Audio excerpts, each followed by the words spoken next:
বিএনপির যুগ্ম মহাসচিব রুহুল কবির রিজভীর বক্তব্য নিয়ে জামাতের বিবৃতির জবাব দিয়েছে বিএনপি। দলটি জানায়, 2018 সালের নির্বাচনে জামায়াত ইসলামীর আমির ডক্টর শফিকুর রহমান নিজেও ধানের শীষ প্রতীকে প্রার্থী হয়েছিলেন। রোববার বিএনপির ভেরিফাইড ফেসবুক পেজে দেওয়া এক পোস্টে এমনটাই জানানো হয়। পোস্টে বলা হয়, 2018 সালের নির্বাচনে জামায়াত দল কষাকষি করে 22 আসন বাগিয়ে নেয় জোট থেকে এবং সে নির্বাচনে ডাক্তার শফিকুর রহমান নিজেও ধানের শীষ প্রতীকের প্রার্থী হয়েছিলেন। তাহলে কার সাথে জোট আর কার সাথে মুনাফিকের কথা বললেন আমির, এমন প্রশ্নও রাখে দলটি। এর আগে রিজভীর বক্তব্যের কড়া প্রতিবাদ জানায় জামায়াতে ইসলামী। সেখানে বলা হয়, বিএনপির নেতা রুহুল কবির রিজভী জামায়াতে ইসলামীর সঙ্গে ভারতের সাথে সম্পর্ক উন্নয়নে হাসিনাকে ক্ষমা করতে চায় মর্মে যে বক্তব্য দিয়েছে তা বিভ্রান্তিকর, ভিত্তিহীন ও রাজনৈতিক উদ্দেশ্য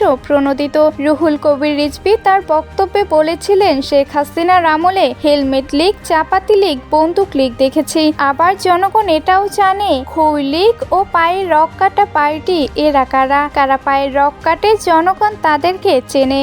খুব খোলা পানিতে মাছ শিকারের চেষ্টা করছেন। আপনাদের 1971 সালে অর্জন কি? আপনারা 71 সালে বিরোধিতা করেছেন। জিয়াউর রহমান স্বাধীনতার ঘোষণা দিয়েছে, এই গৌরব বিএনপির। রিজভী আরও বলেন, আপনারা তো ইসলাম নিয়ে রাজনীতি করেন। ইসলাম মানে কি বারবার মুনাফিকি করা? ইসলাম মানে হচ্ছে অঙ্গীকার করা। বিএনপি সেই ঐতিহ্য রয়েছে। বিএনপি যে অঙ্গীকার করে সেটি অনুসরণ করে।